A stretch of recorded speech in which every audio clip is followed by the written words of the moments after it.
Hello students, welcome to my channel. Today our topic is mirror formula. ठीक है.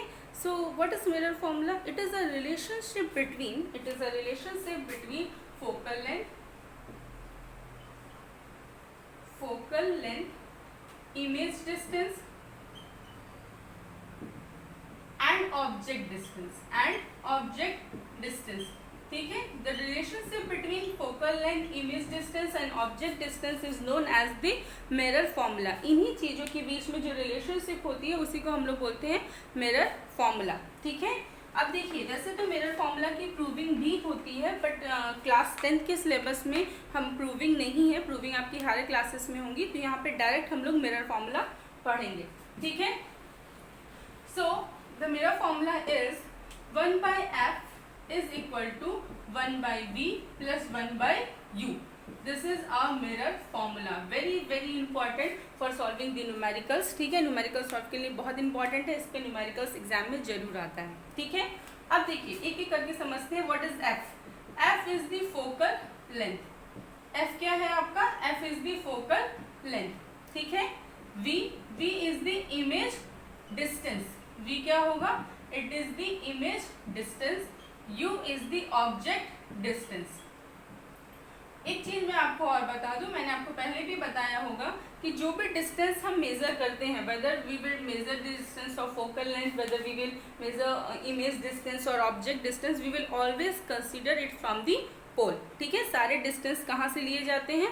Pole से. ठीक है. तो अगर हम ऑब्जेक्ट डिस्टेंस की बात कर रहे हैं, इसका मतलब सपोज मैंने ये मिरर बनाया, ये मेरा पोल है, तो इस पोल से सपोज ये ऑब्जेक्ट मैंने यहाँ प्लेस किया. ठीक है. ये ऑब्जेक्ट हमने यहाँ प्लेस किया है, तो this is the object distance. Pole से ये आपकी ऑब्जेक्ट डिस्टेंस होगी. सपोज इमेज का फॉर्मेशन यहाँ पे हुआ है, वर्चुअल इमेज है, यहाँ पे इमेज का फॉर्मेशन है, इसी मैं आपको जनरल केस बता रही हूँ. तो this will be a image distance. कहाँ से मेजर कर रहे हैं? From the pole. ठीक है. फोकल लेंथ क्या होती है? Distance between the pole and the focus. Suppose focus आपका यहाँ पे है, ये आपका फोकस है. So this focus, distance between the pole and focus, this is the focal length. ठीक है. तो सारे डिस्टेंस हम कहाँ से लेते हैं? ऑलवेज फ्रॉम दी पोल. ठीक है. अब देखिए, ये जो डिस्टेंस हम ले रहे हैं, ये अब पॉजिटिव होगा कि निगेटिव होगा, ये डिपेंड करता है on the mirror, whether it is convex mirror और दी कॉन्केव मिरर. हाँ, अगर इमेज की बात करेंगे तो इमेज इस बात पे भी डिपेंड करता है कि which type of image is formed ना, मतलब रियल इमेज बन रही है कि वर्चुअल इमेज बन रही है. चलिए, अब हम कॉन्केव का केस लेके थोड़ा सा समझने की कोशिश करेंगे. ठीक है. सपोज मैंने कॉन्केव मिरर लिया. ठीक है. ये कॉन्केव है and this one is the convex. ठीक है. ये हमने कॉन्वेक्स मिरर ले लिया and this is the concave mirror. ठीक है. Principal axis. ठीक है. और यहाँ पे भी प्रिंसिपल एक्सिस बना देते हैं. अब देखिए, बात ये है कि ये जो हमारा मिरर है, यहाँ पे ये होगा पोल. आपको पता होगा कॉन्वेक्स मिरर में फोकस कहाँ होता है? यहाँ पर. ठीक है. फोकस यहीं पे होता है. सो फोकस और पोल के बीच की डिस्टेंस को हम बोलते हैं फोकल लेंथ. अब आपको मैंने साइन कन्वेंशन में बताया होगा, left side of the pole. ठीक है. पोल के लेफ्ट साइड की जो वैल्यूज हम लेते हैं, हम क्या लेते हैं? नेगेटिव. ठीक है. जितने भी निगेटिव लेते हैं, इसका मतलब कॉन्केव मिरर का जो फोकल लेंथ होगी वो क्या होगी? निगेटिव.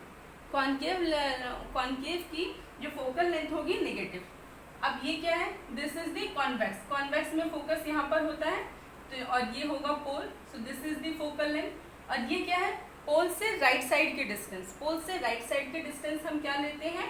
पॉजिटिव. इसका मतलब फोकल लेंथ ऑफ कॉन्वेक्स वो क्या होगा? पॉजिटिव. ये मैं आपको क्यों बता रही हूँ?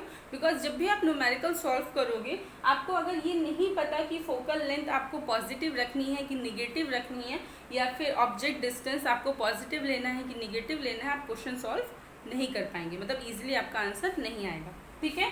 अब मैंने आपको एक चीज़ और बताई थी साइन कन्वेंशन में कि ऑब्जेक्ट को हम हमेशा लेफ्ट साइड में रखते हैं. तो दैट मीन्स हम ऑब्जेक्ट को यहाँ रखेंगे, तो ये जो ऑब्जेक्ट डिस्टेंस होगी u, ये कैसी होगी? It will be always negative. Object distance negative.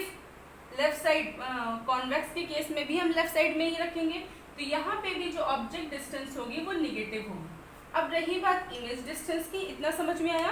Focal length concave का नेगेटिव होता है, कॉन्वेक्स का पॉजिटिव होता है। रही बात इमेज की, तो depends on whether the image is real और वर्चुअल। अगर रियल इमेज का फॉर्मेशन होगा तो रियल इमेज कॉन्केव के केस में फॉर्म होती है, तो उस टाइम पे जो मतलब आपका जो वैल्यू होगी वो निगेटिव होगी, क्योंकि रियल इमेज कहाँ बनेगी, फ्रंट ऑफ द मिरर बनेगी। ठीक है, तो इस रियल इमेज के केस में आपकी इमेज डिस्टेंस नेगेटिव होगी। रियल के केस में इमेज नेगेटिव होगी, और क्योंकि आपका जो कॉन्वेक्स है वो वर्चुअल इमेज भी बनाता है, तो वर्चुअल इमेज के केस में जो वैल्यू इमेज डिस्टेंस होगी वो क्या होगी, पॉजिटिव इमेज डिस्टेंस v। ठीक है, कॉन्वेक्स हमेशा और हमेशा वर्चुअल इमेज देता है, तो वर्चुअल इमेज के केस में इमेज डिस्टेंस मतलब v की जो वैल्यू होगी वो आपकी पॉजिटिव होगी। ठीक है, ये आपको समझना बहुत जरूरी है। मैं ये बिल्कुल नहीं कह रही हूँ कि आप ये सारी पॉइंट्स लर्न कर लीजिए, सिर्फ आप ये याद रखिए कि पोल से, मैंने आपको जैसे बताया था, all the distances in the direction of incident ray. Incident ray की डायरेक्शन कहाँ होती है, फ्रॉम लेफ्ट टू राइट।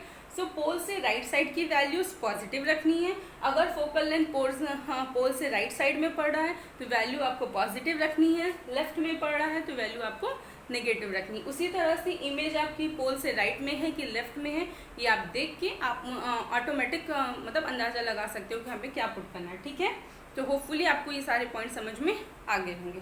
ठीक है, ओके। सो एक छोटा सा पॉइंट और है, ये फोकल लेंथ मिरर फॉर्मूले में सिर्फ आपको ये याद रखना है 1/f = 1/v + 1/u। जब हम फॉर्मूले में वैल्यूज पुट करेंगे तो हम साइन कन्वेंशन के अकॉर्डिंग पॉजिटिव निगेटिव वैल्यू के साथ ही वैल्यू को पुट करेंगे।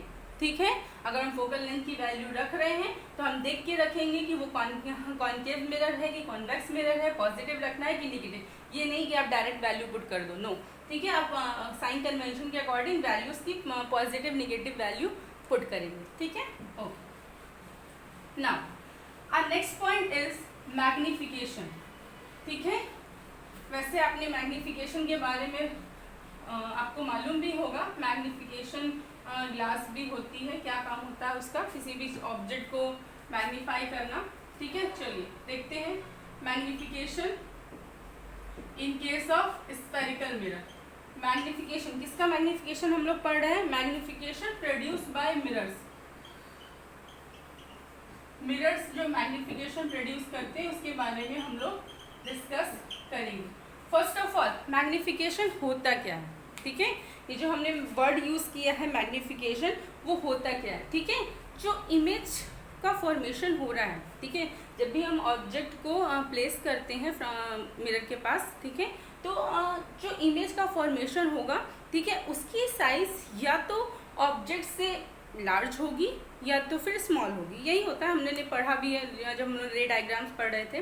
ठीक है, तो जो ऑब्जेक्ट की साइज है वो कैसे वो वेरी करती है from the size of the object. कभी कभी ऐसा भी होता है कि जिस ऑब्जेक्ट की जो साइज है वो सेम साइज की इमेज का फॉर्मेशन हो जाता है। ठीक है, सो तो size of the image formed by scale.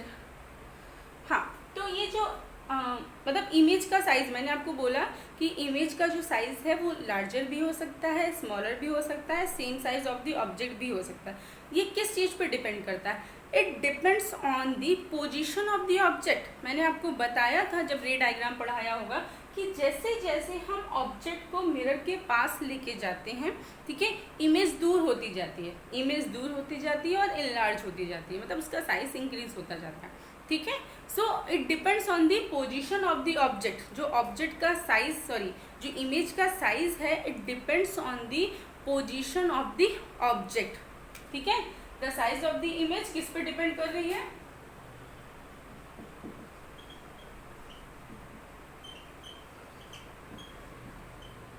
Produced by mirror depends on position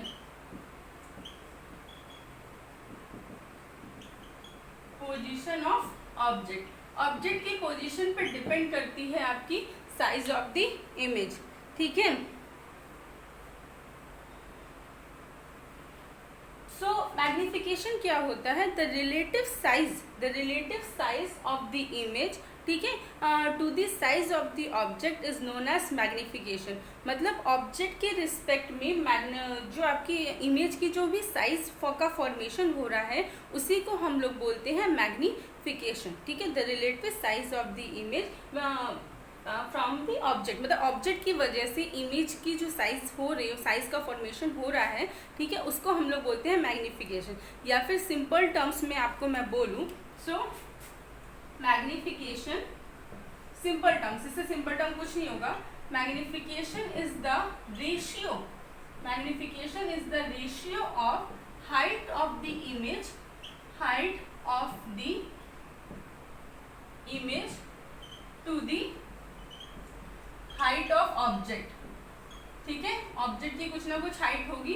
so magnification क्या होता है, ऑब्जेक्ट की हाइट, मतलब अगर मैग्निफिकेशन को हम लोग रिप्रेजेंट करते हैं by small m, it is represented by small m. So small m is equal to, suppose मैंने मान लिया कि हाइट ऑफ द इमेज जो है आपकी वो h2 है, मान लेते हैं, और हाइट ऑफ द ऑब्जेक्ट जो है वो आपकी h1 है। So m is equal to h2 by h1, that means आपको इसको इक्वल टू लिख भी सकते हो height of image upon height of object. जरूरी नहीं है आप h2 h1 मानिए, आप हाइट ऑफ द इमेज को पहचानने के लिए आप ये भी लिख सकते हो m is equal to hi upon ho। i means image, o means object, so आप ये भी मेंशन कर सकते हो, ठीक है। So magnification is the ratio of height of the image to the height of the object, मतलब image की जो रिलेटिव साइज होती है ऑब्जेक्ट से, उसी को हम लोग बोलते हैं मैग्निफिकेशन। आपने पढ़ा भी है रे डायग्राम में, कभी कभी इमेज की जो इमेज बनती है वो लार्ज होती है, कभी स्मॉल होती है, कभी same size of the object होती है, ठीक है। तो कितना मैग्निफिकेशन प्रोड्यूस हुआ है, this is the ratio of height of the image to the height of the object. M से रिप्रेजेंट करते हैं स्मॉल एम, ठीक है। Small m is the representation of magnification, whether आप h2 जो भी आप मान लीजिए, height of the image suppose मैंने hi माना, हाइट ऑफ द ऑब्जेक्ट मैंने ho माना, तो m is equal to hi upon ho, ठीक है, ओके। अब देखिए एक चीज और मैं आपको बता दूं, मैग्निफिकेशन में आपको मैंने एक चीज तो बताया ही है कि जो हाइट ऑफ द ऑब्जेक्ट होता है, height of object, height of object हमेशा पॉजिटिव होता है वेदर द इमेज, ठीक है। हाइट ऑफ द ऑब्जेक्ट हम हमेशा पॉजिटिव लेते हैं। हमारा फॉर्मूला होता है m is equal to h2 upon hi, sorry h2 upon h1 मान लेते हैं, ठीक है, या h2 अपॉन h1, ठीक है। ऑब्जेक्ट की हाइट हमेशा पॉजिटिव होगी because it is placed on the principal axis, okay, above the principal axis.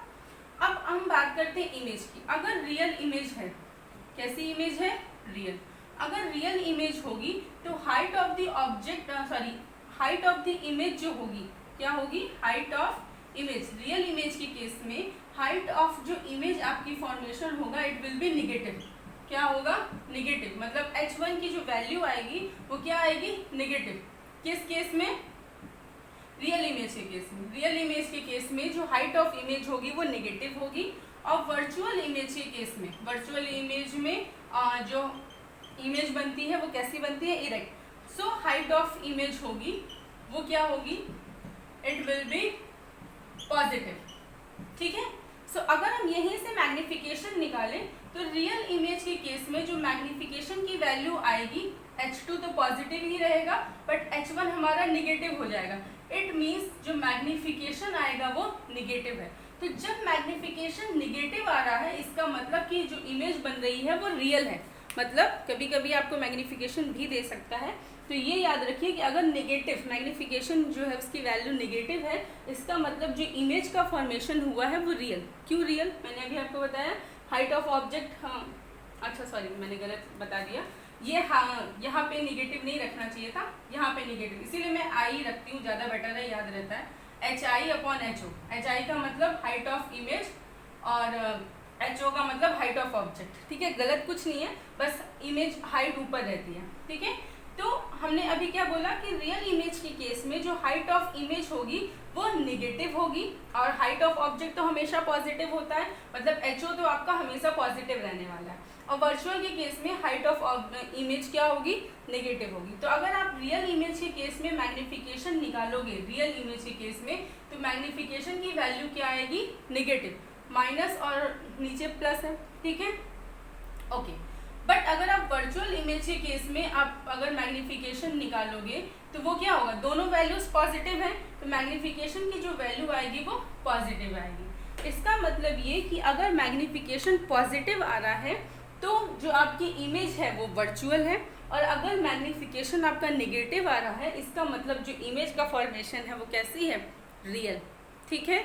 Clear हुआ क्यों मैं बता रही हूँ? आगे जब हम लोग न्यूमेरिकल सॉल्व करेंगे तो आपको ऑटोमेटिक समझ में आएगा कि जब मैग्नीफिकेशन आपको हाइट ऑफ ऑब्जेक्ट दिया होगा, हाइट ऑफ इमेज निकालना होगा, फिर पूछेगा what is the nature of the image, तब आप वहाँ पे डायरेक्टली बता पाओगे कि अगर वैल्यू नेगेटिव है तो रियल इमेज है, अगर वैल्यू पॉजिटिव है इट मीन्स कि जो इमेज है वो कैसी है, वो वर्चुअल है, ठीक है, क्लियर, ओके। एक फॉर्मूला और होता है, एक मैग्नीफिकेशन का फॉर्मूला और होता है, that is m is equal to minus v by u, m is equal to minus v by u, where v आपका क्या है, अभी मैंने आपको बताया था इमेज डिस्टेंस, और u क्या होता है, ऑब्जेक्ट डिस्टेंस,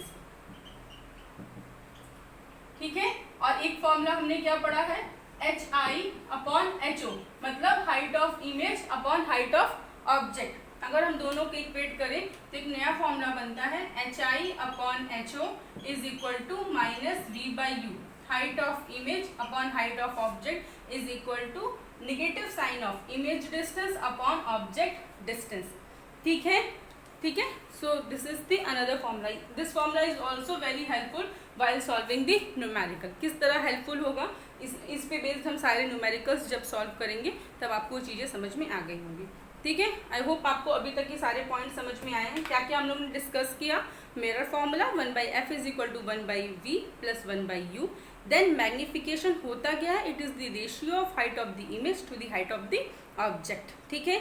सो इसका फॉर्मूला होता है m is equal to HI upon HO। मैंने ये भी बताया कि अगर निगेटिव वैल्यू आएगी मैग्नीफिकेशन के लिए तो इसका मतलब है कि जो इमेज है वो रियल है, अगर पॉजिटिव वैल्यू आती है मैग्नीफिकेशन की इसका मतलब है कि जो इमेज है वो वर्चुअल है, ठीक है। एक और फॉर्मूला होता है मैग्नीफिकेशन का minus V by u, image distance upon object distance. So एक हमारा अनदर फॉर्मूला बन रहा है height of image upon height of object is equal to negative sign of image distance upon object distance, ठीक है। Hopefully students आपको सारे point समझ में आ गए हैं। अगर कहीं पे भी कुछ नहीं समझ में आया you can ask me in the comment section. If you like my lecture press the like button, and if you have any suggestion you can give it to me, okay. Thank you students.